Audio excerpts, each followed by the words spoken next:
When I bought my condo 3 years ago, it was more than just a property. It was freedom. A 200 square foot, 2-bedroom condo with tall windows that overlooked the city skyline, sitting on the edge of downtown. It wasn't luxurious by magazine standards, but to me, it was everything I had worked for. I had spent years saving, juggling 2 jobs, and saying no to vacations or new clothes just to reach this point. I still remember the day I got the keys. I sat on the floor in the middle of the empty living room, surrounded by unopened boxes, with the sun setting through the glass, thinking, this is mine. Not my parents', not my sister's, not anyone else's, just mine. My parents were proud, or at least they pretended to be. I could tell my father's smile was tight around the edges when he saw the place. My mother kept saying things like, it's small but cozy, and you'll learn what it means to maintain a place like this on your own. My younger sister, Rachel, said almost nothing, just wandered around with her phone out, taking pictures. Rachel was the kind of person who seemed to float through life. She was 3 years younger than me, but acted like she was still in high school. She'd never held a job for more than a few months, and my parents always made excuses for her. She's just finding her passion, my mom would say. She's creative, my dad would add, even though her creativity mostly looked like staying up all night watching makeup tutorials. Over the years, I noticed something subtle but painful. Whenever I achieved something, the spotlight somehow shifted back to Rachel. When I got promoted at work, my mom said, that's nice, dear, but Rachel's been feeling down lately. You should call her. When I bought my condo, she said, you're lucky, Yvonne. Not everyone has the same opportunities.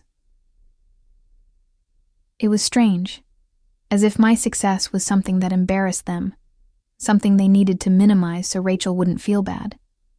I tried not to resent it. I really did. Family was family, I told myself. You love them even when they don't understand you. Then came that Christmas. I had invited them to my condo for dinner, a small, quiet get-together. I cooked everything myself, roasted chicken, mashed potatoes, and my mother's favorite green bean casserole. I decorated with white lights and candles, trying to make it warm, festive, simple. They arrived in the early evening, arms full of gifts and chatter. For a while, everything was fine, normal even. My dad talked about the stock market, my mom commented on the expensive neighborhood, and Rachel just scrolled on her phone. Then, after dinner, I went into the kitchen to make tea. That's when I heard them. I didn't mean to eavesdrop. Honestly, I didn't. I was just standing by the sink, rinsing dishes, when my mother's voice drifted in from the living room. She'll say yes, my mom was saying quietly. We just have to present it right. I'm not sure, my dad replied. She's protective of her space. You know how Yvonne is. Oh, please, my mother scoffed. She's single. She's got 2 bedrooms. Rachel could move in for a few months, just until she figures out her next step. It's the least Yvonne can do for family. I froze. The plate I was holding slipped slightly in my hands, clinking against the sink. My heart began to pound, but I stayed still. Rachel's voice came next, soft but smug. Honestly, it would be so much better. My apartment's a dump, and Yvonne doesn't even use that extra room. It's just storage. I could make it cute, maybe paint the walls. My mother laughed. Exactly. And who knows? Maybe once Yvonne sees how nice it is having company, she'll let you stay longer. She's always been too focused on herself. They chuckled. It was lighthearted to them, almost funny. But to me, it felt like someone had punched a hole through the floor of my chest. They weren't just suggesting. They were planning how to move Rachel into my home as if my privacy, my independence, my boundaries meant nothing. I stood there for a moment, staring at the tea kettle, feeling the heat rise behind my eyes. I couldn't believe what I was hearing. My own family, sitting in my living room, plotting to take over my space, and all under the assumption that I'd go along with it. I walked back into the living room as quietly as I could. They stopped talking immediately, smiles snapping back onto their faces. What took you so long? My mom asked. Oh, just the dishes, I said. keeping my tone neutral. Tea? They all nodded, cheerful again, like nothing had happened. I smiled too. Not because I was okay, but because I suddenly knew something they didn't. That was the moment I decided. If they wanted to play a game, I'd play it better. I didn't say anything that night. I laughed at their jokes, poured the tea, and handed out the gifts I'd bought. But inside, I was watching, memorizing every little word, every expression. As the night went on, my mom brought it up again, this time aloud. "Yvonne, sweetheart," she began in that syrupy tone she used when she wanted something. "You know how hard things have been for Rachel lately. Her landlord's raising the rent again, and she really needs some stability. We were thinking..." I already knew what was coming, but I let her finish. "Maybe she could move in with you for a while. Just a few months, until she finds something better." I looked at Rachel, who was pretending to act surprised, but her eyes gave it away. She already knew. My father added, "It's just temporary. Family helps family, right?" I smiled, the kind of smile that doesn't reach your eyes. "Of course," I said softly. "Family helps family." They all relaxed instantly. My mom clapped her hands, my dad smiled in relief, and Rachel actually looked pleased for the first time that evening. Inside, though, my mind was already spinning. That night, after they left, I sat in the quiet of my living room. The smell of dinner still lingered in the air, and the faint twinkle of Christmas lights reflected in the window. I replayed their words over and over. It wasn't just about Rachel moving in. It was about control, about how they saw me as someone whose independence was negotiable, whose home could be repurposed to serve someone else's convenience. They didn't respect me. They pitied me. To them, my success was something to redistribute. That realization stung deeply, but it also cleared something inside me. Over the next few days, I went about life as usual. I texted my mom, helped Rachel look at listings, just in case, and even sent pictures of my guest room, pretending to measure space for her furniture. Every message, every conversation was polite, even warm. They thought I was complying, but I was preparing, because I wasn't going to argue or beg or explain. I'd done that too many times before, and it had never changed anything.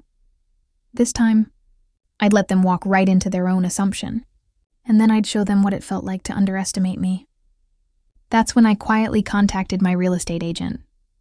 I had no plans to move before that Christmas, but suddenly the idea of staying there, in a place they now thought they could invade, felt suffocating. Selling my condo had never crossed my mind before, but now it seemed almost poetic. I could sell it, take the profit, and start over, somewhere they didn't even know the address of. And the best part? They'd never see it coming. I didn't rush. I wanted it done right, legally, quietly. My agent, Linda, was efficient and discreet. She listed the condo off-market at first, through private channels, and within 2 weeks, we already had serious interest. Meanwhile, my parents kept planning the move. My mom texted asking about parking space for Rachel's car. My dad offered to help me rearrange the furniture. Rachel sent me Pinterest boards of bedroom decor. Every time they spoke, I said yes to everything. I nodded, smiled, and said, "Of course." They had no idea that while they were packing Rachel's things, I was signing papers to transfer ownership. By mid-January, the deal was finalized. My condo was officially sold. The new owners, a quiet retired couple, wanted to move in by the end of the month. All I had to do was let my family continue their illusion a little longer. Knew the reveal would hurt them, but for once, I wasn't thinking about protecting their feelings. I was thinking about protecting mine. They had taught me something that night at Christmas, that when people repeatedly take advantage of your kindness, the calmest form of revenge is not anger, it's detachment. And as I packed my boxes, I realized that peace sometimes looks like walking away quietly, after letting others dig their own hole deep enough to fall into. The week after New Year's was a strange blur of quiet satisfaction. The city felt gray and heavy with winter, but inside me, there was a stillness that I hadn't felt in years. I went to work, came home, packed boxes at night, and watched the slow dismantling of my life in that condo, the life my parents had tried to take ownership of. I didn't feel angry anymore. Just detached, focused. I had already accepted that I couldn't change them, but I could change what I allowed them to do to me. That small truth made the whole plan easier to carry out. Every evening, I'd tape up another box, labeling it with neat handwriting: books, kitchen, linens. There was something healing about the sound of the tape pulling free, the soft folding of cardboard. It felt like closing chapters, literally sealing them shut. Meanwhile, my family's texts came every day. My mother sent endless messages about furniture placement. My father kept asking if I wanted him to call his friend who knew a moving company that could help. Rachel, of course, was acting like she already lived there. She texted one afternoon, "Hey, can you clear that closet near the window? I want to use it for my clothes. Oh, and I'm bringing my vanity too. Hope that's fine." I stared at the message for a long time, then typed back, "Sure, that's fine." It was a strange experience, agreeing to things that didn't exist anymore, like playing along in a stage play after the set had already been dismantled. What none of them knew was that by that point, the sale had been finalized. I'd already received the down payment from the new owners. My lawyer had handled the paperwork. The official closing date was January 29th. I had 3 weeks to pack, move, and quietly vanish from the address my family thought belonged to all of us. Sometimes, late at night, I wondered if I was being too cold. They were my parents, after all. But every time doubt crept in, I remembered that Christmas conversation, their laughter, the way they had plotted my living space like it was community property. I remembered the tone my mother used, that blend of entitlement and pity. And then the guilt would fade again, replaced by calm certainty. Still, I wanted the ending to feel deliberate, not petty. This wasn't about revenge for the sake of revenge. It was about reclaiming my peace. One evening, around mid-January, my mother called. She didn't even say hello before starting. "So when do you think Rachel can start moving her stuff in? She found a cute rug, and we're thinking maybe next weekend would be best." I took a breath. "That should work," I said. "I just need to make sure the timing lines up." "Oh, good," she said, relieved. "I knew you'd understand. You've always been the responsible one, Yvonne. You have so much space, and it's just practical." Smiled silently at her words. Responsible. Practical. Those were the same traits they had used to guilt me for years. The same traits they expected me to use to fix everyone's messes. After the call, I sat in my half-packed living room. The walls bare now except for one framed picture of me and Rachel as kids. We were maybe 8 and 11. She had frosting on her nose, and I was laughing. I stared at that photo for a long time. There was a time I would have done anything for her. I used to cover for her, lend her money, even help her write job applications. But it was never enough. She always assumed I'd catch her, no matter how far she fell. And maybe that was the problem. I had never let her feel what it was like to hit the ground on her own. That night, I decided I would. The following weekend, I arranged for the movers to come early, not for Rachel's move-in, but for mine. My new apartment was a small loft across the river, in a quieter part of town. It wasn't as fancy as the condo, but it had big windows, brick walls, and a feeling of peace. No one in my family knew the address. I told the movers to keep things discreet. "No labels on the truck," I said. "Just handle everything quietly." They didn't ask questions. When the boxes were loaded, I walked through the empty condo one last time. The silence was heavy but satisfying. The air smelled faintly of lemon cleaner. It was strange. When I first moved in, this place had felt like the start of adulthood. Now it felt like the end of an era I had outgrown. I left a few small things behind: an old lamp, some decorative pillows, a half-empty bottle of wine.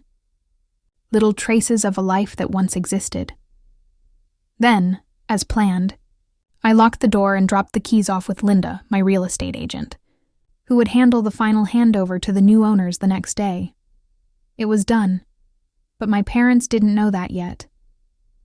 2 days later, my mom texted, "We're coming this Saturday with Rachel's stuff. Hope you cleared the guest room." I read it and smiled. I could almost picture them. My dad probably loading up the car, my mom giving directions, Rachel sulking in the back seat but secretly thrilled to have a free place to live. Saturday would be the day. I didn't reply right away. I wanted to time it just right. I wanted them to get there, to see for themselves, not out of cruelty, but because sometimes seeing is believing. On Friday evening, I finally sent a short message. "Sure, come around noon. I'll be here." They had no idea what here meant. When Saturday came, I was already at my new apartment, sipping coffee by the window. The morning light reflected off the snow outside, and for once I felt completely free. At 12:10, my phone started ringing. Mom. I let it ring once, twice, 3 times, then picked up. Her voice was sharp. "Yvonne, where are you?" "At home," I said calmly. "We're at your condo. The locks are changed. There's an old couple here. They said they just bought the place." I kept my tone steady. "That's correct. I sold it."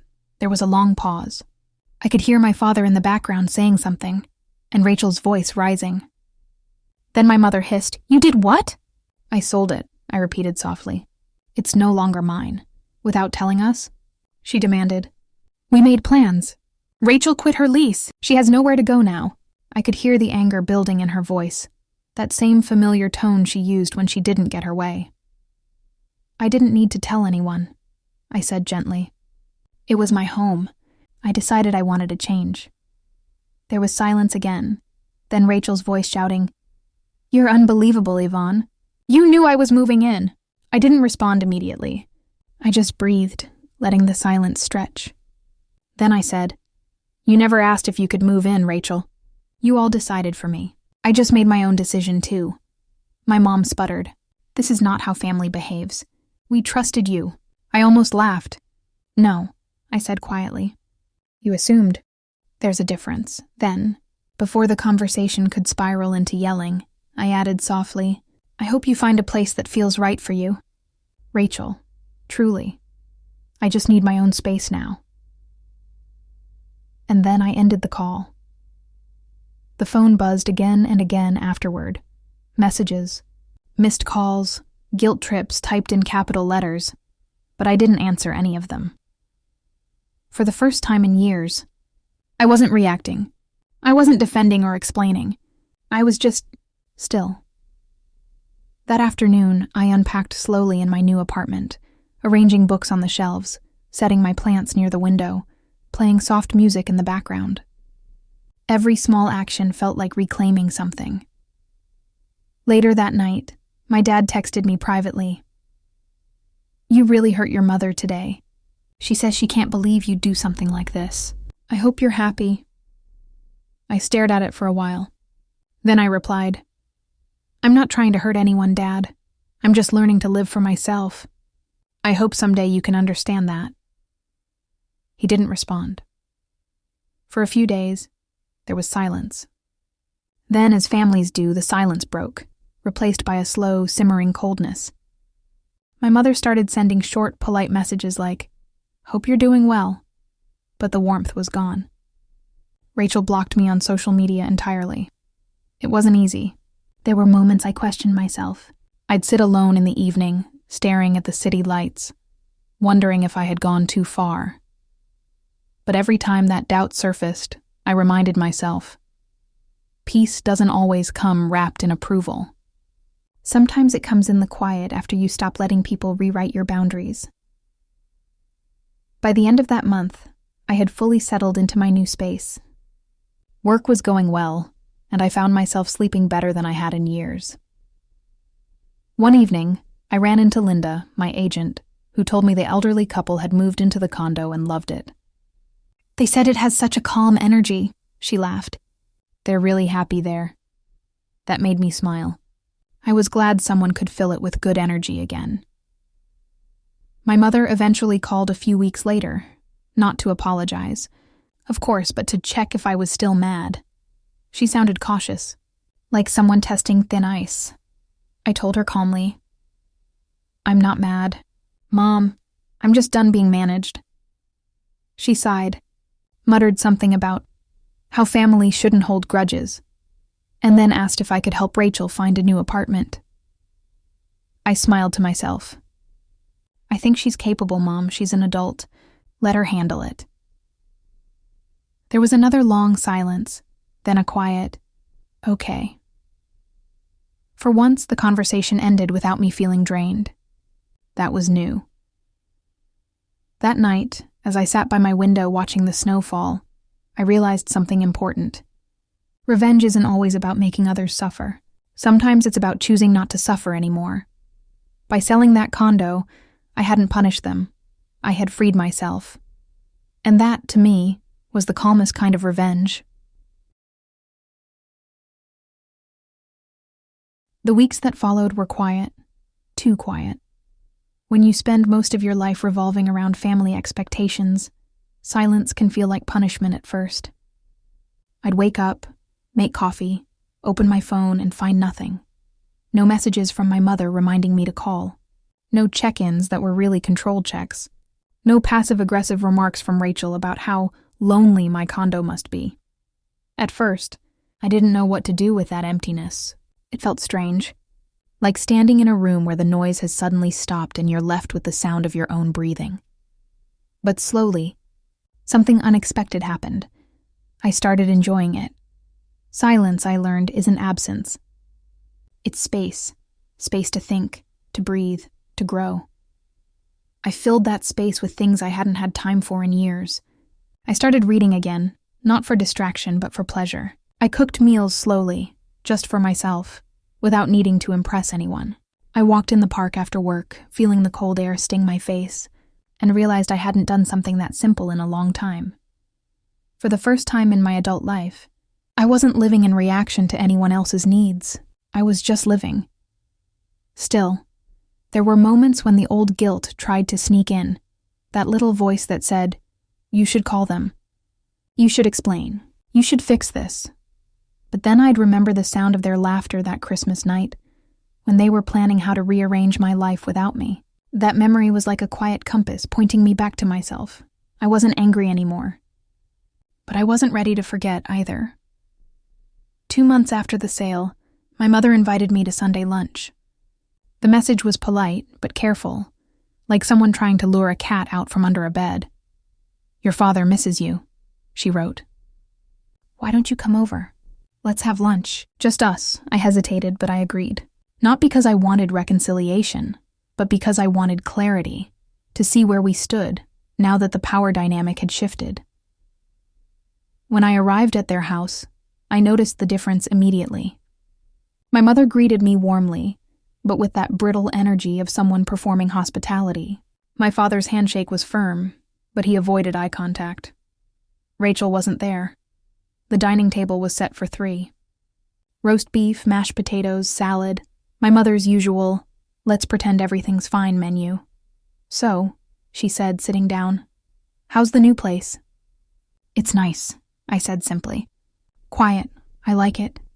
"That's good," my father said, nodding, but his tone was neutral. "We just worry, you did things so suddenly. Selling that condo without telling us. It seemed impulsive." I smiled. I didn't feel the need to ask permission. My mother sighed softly. "That's not what he meant, dear. We just thought you'd talk to us first. We could have helped you figure out other options. Rachel's been struggling ever since you—" "Mom," I interrupted gently. "I know Rachel's been struggling, but she's 30. She can manage her own life." The table went silent for a moment. My father cleared his throat. "You sound different lately." "I guess I am," I said quietly. "I'm learning to stop apologizing for living my life the way I want to." They didn't know what to do with that answer. For years I'd been the peacemaker, the daughter who smoothed over every argument, who bent until I nearly broke. Now I wasn't bending. I was just calm. And that unnerved them more than any shouting could have. After lunch, my mother offered coffee, and as if on cue, brought up Rachel again. "You know, she's been staying with a friend," she said, stirring sugar into her cup. "But it's not ideal. She really misses you." I smiled faintly. "She blocked me on everything, remember?" My mother waved a hand. "She just needs time. You know how sensitive she is." "Maybe if you reached out," I shook my head. "Mom, I've spent my whole life reaching out. It's her turn." That ended the conversation. When I left their house, I felt lighter, even though nothing was truly resolved.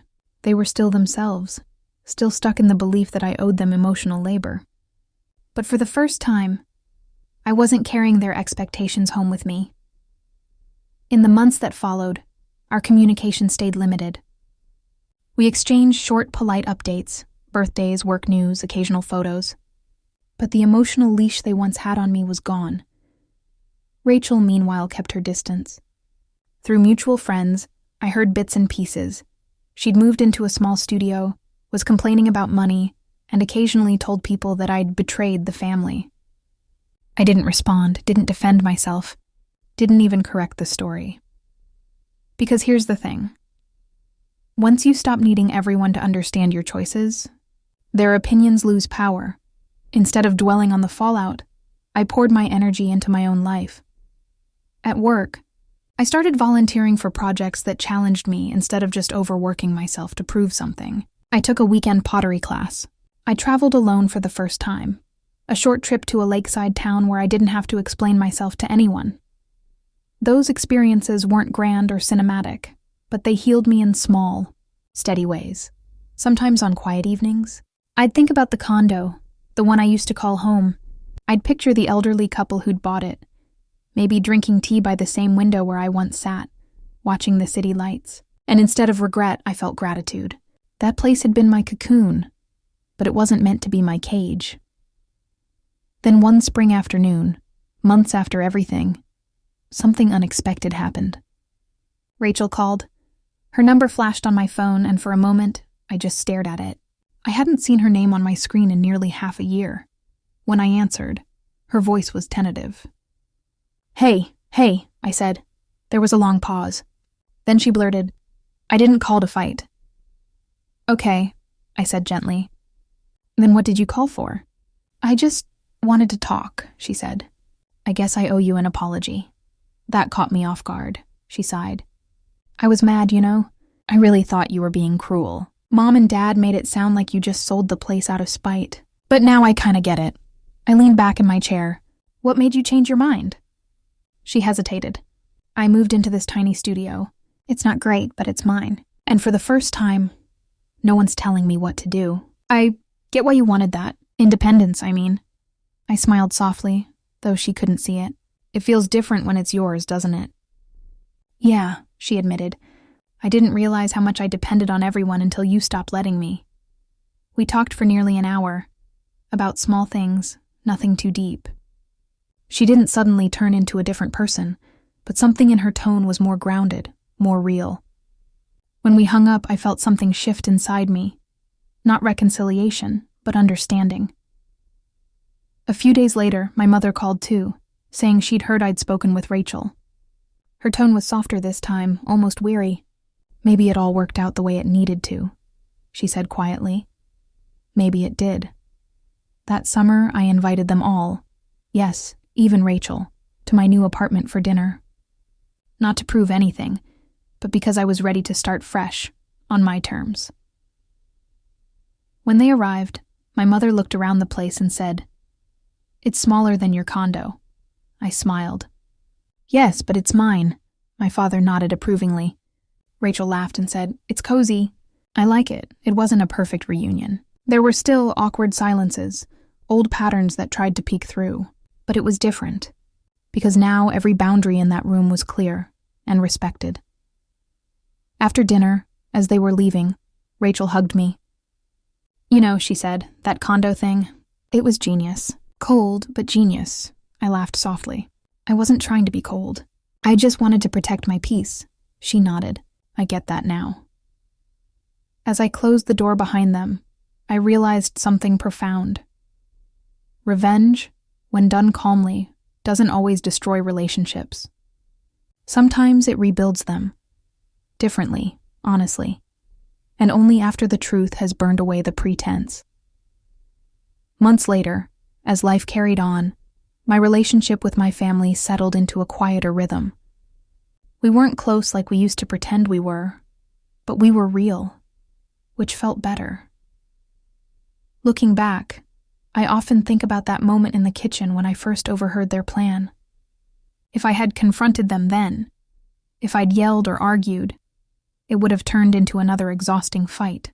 They would have played the victims, and I would have ended up apologizing for defending myself. But by staying calm, by letting them believe what they wanted to believe, I gave myself something they couldn't take: control over my own story. And that's what this whole experience taught me. Sometimes the best revenge isn't loud or dramatic. It's quiet, strategic, patient. It's smiling when they underestimate you. It's saying, of course, while you build your escape plan. It's walking away so gracefully that they don't even realize you've already won until it's far too late to stop you. In the end, I didn't ruin anyone's life. I simply stopped letting them live mine. And to me, that will always be the most satisfying kind of calm revenge.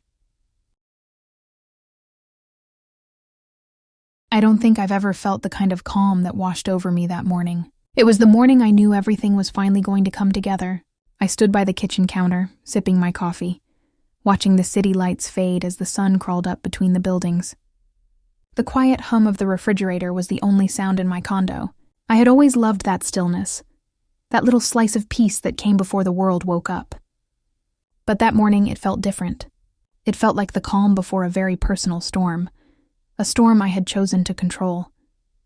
For the past 2 weeks, my parents and Emily had been busy making themselves at home. I had allowed them to move in, though of course I knew it wouldn't be for long.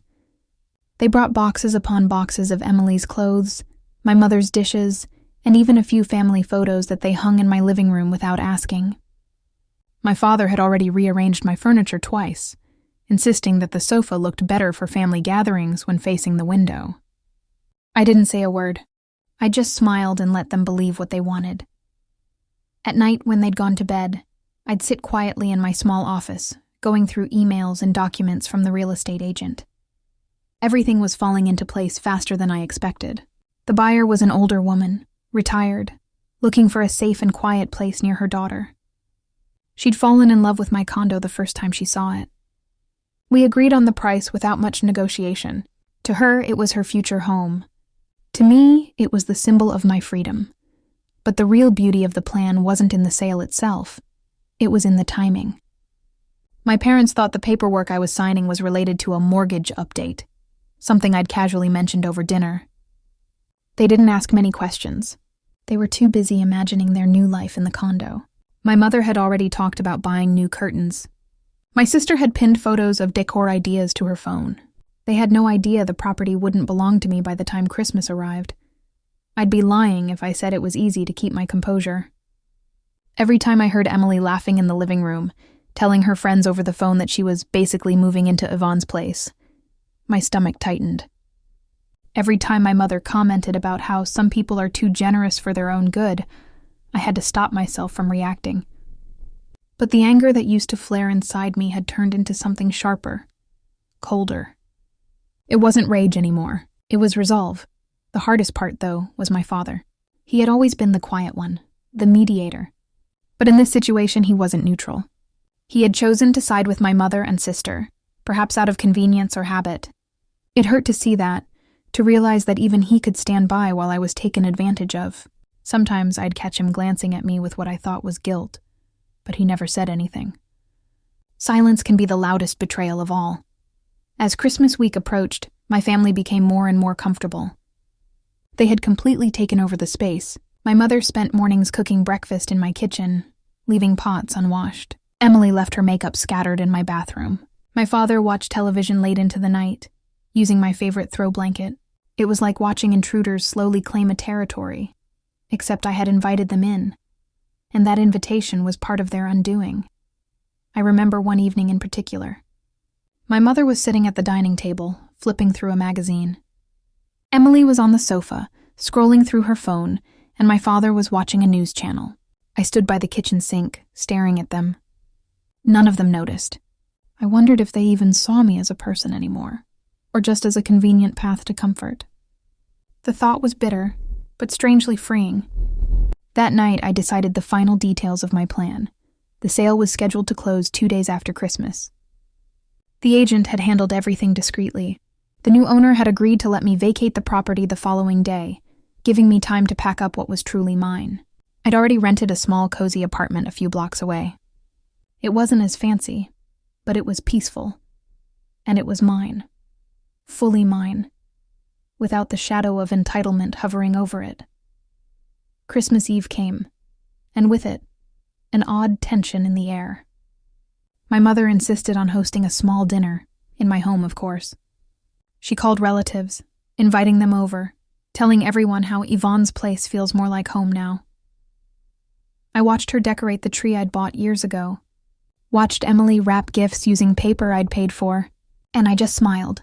Every time I smiled, they mistook it for acceptance. But I knew it was something else. It was closure, carefully wrapped in composure. During dinner, everyone was cheerful. The food smelled wonderful. The music played softly in the background. My mother was in her element, showing off the condo as if she'd designed it herself. "We're so lucky Yvonne had the space," she said to an aunt. "It's perfect for all of us." I raised my glass slightly, pretending not to notice the smug tone. Inside, I felt detached, as if I were observing my own life from a distance. Later that night, after everyone went to bed, I sat by the window with a notebook. I listed the few items I needed to take when I left: my personal documents, a few pieces of jewelry, my laptop, and a few sentimental books. Everything else could stay. It wasn't worth the energy of attachment. The condo had once represented my independence, but now it was just a stage. The real meaning of home, I realized, was peace, and that peace was something I would carry with me. The morning after Christmas, I woke up earlier than usual. The winter light spilled softly across the floor. My parents and Emily were still asleep. I brewed one last cup of coffee in that kitchen, letting the aroma fill the space one final time. I looked around at the furniture, the walls, the memories, both good and bad. There was no sadness, only relief. At exactly 9 a.m., I met the buyer downstairs with the keys. She was a kind woman, smiling warmly as she thanked me. The agent handed me the final paperwork. As I signed, my hands didn't tremble. When it was done, I handed over the keys, and with them every ounce of resentment I had carried. When I walked back upstairs, my parents were in the kitchen. My mother was making tea, humming softly. Emily was half asleep on the couch. I greeted them casually, as if nothing had changed. I packed my suitcase quietly, slipping my essentials inside. My mother asked where I was going, and I simply said, "Out for a bit." It was the truth in a way. I was leaving, and I didn't plan on coming back. Before stepping out, I paused by the door and looked back. "Oh, by the way," I said softly, "someone will be coming by later. Make sure you open the door for her." They nodded absent-mindedly, not realizing what I meant. And then I walked out. As I reached the elevator, I exhaled deeply. The weight that had been pressing on my chest for months finally lifted. I didn't need confrontation. I didn't need shouting or explanations. The silence was louder than any argument could have been. I had chosen peace, and that peace was my revenge. A few hours later, while I was settling into my new apartment, my phone buzzed repeatedly. Calls, texts, all from my mother. I didn't answer. I knew what they had just discovered. The real estate agent arriving with the new owner, keys in hand, ready to move in. I could almost picture their expressions: disbelief, confusion, then the slow realization that the condo was no longer mine, and never would be theirs. I sat by the window of my new place, watching the city move below. The world didn't end. No dramatic confrontation followed. Just silence. For the first time in years, I felt untouchable. Not because I had won, but because I had finally stopped letting them define what winning meant. I didn't pick up the phone for 2 full days. It kept vibrating on the table beside me. Calls from my mother, my father, and even Emily. At first, the messages came in rapid succession. "Yvonne, call us back. There's some misunderstanding here." "What have you done?" Then, after a while, the tone shifted. My mother's text turned emotional, accusing me of betrayal. My father's messages were brief, almost uncertain. Emily sent one that simply said, "You didn't have to be so cruel." I remember staring at that one for a long time. Cruel? The irony of it almost made me laugh. The truth was, I hadn't been cruel.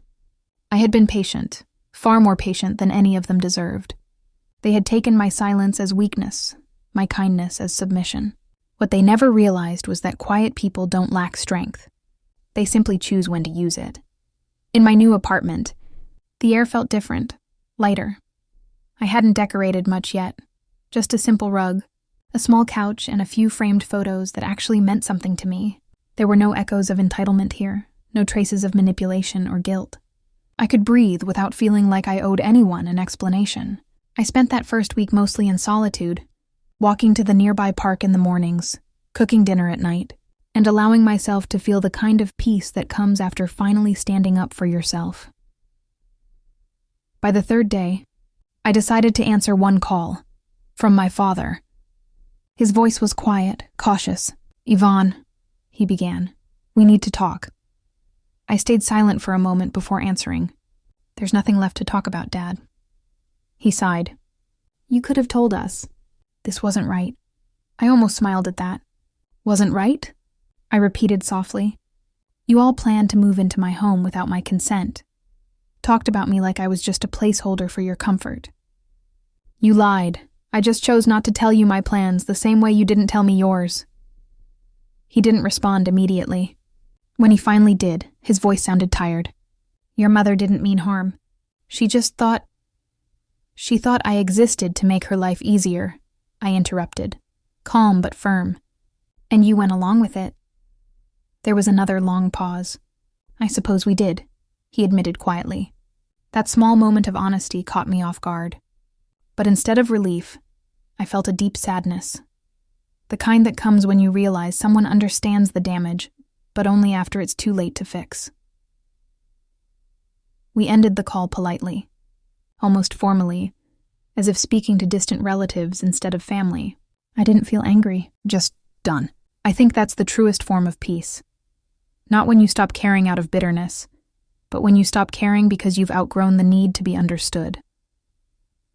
A few days later, Emily showed up at my new place. I hadn't given her the address, but I suppose my father must have told her. When I opened the door, she looked different, not angry, but disoriented, like someone who'd just woken up from a long sleep. "Yvonne, please," she said quietly. "Can I come in?" I hesitated, but eventually stepped aside. She stood in the small living room looking around. It must have been strange for her, seeing me in a simpler space, without the expensive furniture or view. "I just wanted to understand," she said after a moment. "Why didn't you just say no?" I took a deep breath. "Because saying no never worked with you," I replied. "You'd turn it into guilt or drama. You'd find a way to make me feel selfish. So this time I didn't argue. I just acted." She looked down, silent. "Mom's really upset," she murmured. "I'm sure she is," I said gently. "But maybe this will make her think before assuming she can take whatever she wants."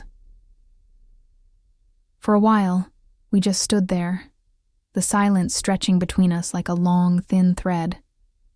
Then she said something that surprised me. "You scared me, Yvonne, not because of what you did, but because of how calm you were through it all. I didn't think you had that in you." I smiled faintly. "That's the thing about people like me," I said. "We don't show our strength until we have to." When she left, I didn't feel triumphant. I felt free. Maybe she learned something from it. Maybe she didn't. Either way, it wasn't my responsibility anymore. The days turned into weeks, and slowly the noise faded. My mother eventually stopped calling. I heard through a cousin that she was furious for months, telling anyone who would listen that I'd betrayed her. But in time, even that anger seemed to dissolve into quiet resentment, the kind that stays unspoken, lingering in the background but no longer powerful enough to disturb me. My father, on the other hand, reached out occasionally, short calls, small talk. I could sense the regret in his tone, but he never directly mentioned the condo again. Sometimes, late at night, I'd think back to that Christmas dinner, the laughter, the warmth that felt so artificial in hindsight. I used to mourn that kind of thing, the idea of a perfect family, but now I see it differently. Families aren't defined by tradition or appearances. They're defined by respect, and once that's gone, you can't decorate over it with lights and garlands. The condo was sold, the money safely in my account. I didn't rush to buy another property. I wanted time to breathe, to live without feeling watched or judged. I started traveling again. Short trips at first, little weekend escapes to nearby cities. I found joy in quiet cafes, in bookstores where no one knew my name, in the luxury of not having to answer to anyone. There's something profoundly healing about reclaiming your autonomy. Not just financially, but emotionally. I no longer carried the weight of trying to please people who would never be satisfied. I stopped explaining myself. I stopped apologizing for boundaries. That, more than the revenge itself, was the real victory. Months later, I ran into an old family friend at a grocery store. She looked surprised to see me. "Your mother said you moved away," she said. She sounded hurt. I smiled softly. "I'm sure she did," I replied, "but I'm doing well." She studied me for a moment, perhaps expecting some bitterness or gossip. But all she saw was calm. And that's when I realized something. People expect anger when you've been wronged. They don't know what to do with peace. Every so often, I still drive past my old building. Not to check on it, just out of curiosity. The new owner planted flowers on the balcony. It looks beautiful, alive in a way it hadn't in a long time. I like to think the place deserved that, a fresh start, just like I did. There are moments when a trace of sadness surfaces, the kind of quiet ache that comes with remembering that blood doesn't always mean loyalty. But then I remind myself, peace isn't the absence of pain. It's learning to exist alongside it, without letting it control you. I often get messages from friends or acquaintances sharing their own family stories, tales of manipulation, guilt, or betrayal. They ask how I stayed so composed through it all, and the truth is I didn't always feel calm. There were nights when I cried, when I questioned whether I was being too harsh, too distant. But each time, I remembered how small and voiceless I had felt when they planned my life without asking me. That memory grounded me. It reminded me that self-respect sometimes requires silence instead of confrontation. If you've ever been in a similar place, torn between love and self-preservation, you'll understand this. Choosing yourself doesn't make you cruel, it makes you free. Looking back now, I don't see the story as revenge anymore. It's more like a lesson, one I had to teach quietly, without anger, without spectacle. My family thought they could manipulate me because I never raised my voice. They mistook calm for surrender. What they learned instead was that calm can be the sharpest form of strength. The night I realized that was the true turning point wasn't the night I sold the condo. It was months later, sitting alone in my new apartment, watching the city lights flicker beyond the window. I was sipping tea, reading a book, and suddenly felt an overwhelming sense of gratitude. Not for what I'd done, but for what I'd survived. For the first time in years, I didn't feel trapped by anyone's expectations. I felt at peace with my choices, my boundaries, and my quiet form of justice. So yes, I overheard my parents plotting to move my sister into my condo at Christmas. Yes, I let them in, let them believe they had won, and then I sold it. Not out of spite, but out of self-respect. I didn't want to ruin them. I wanted to remind myself that I had the power to walk away. And I did. Now, I live my life the way I always wanted. Calmly, intentionally, and without apology. If you've stayed with me through this story, thank you. If you've ever been taken advantage of by people you love, I hope you remember this.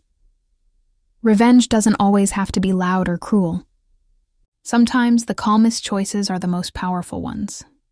And if this story resonated with you, don't forget to like, share, and subscribe to My Calm Revenge for more real, thoughtful stories. Stories that remind you that quiet strength and self-respect are the truest forms of justice.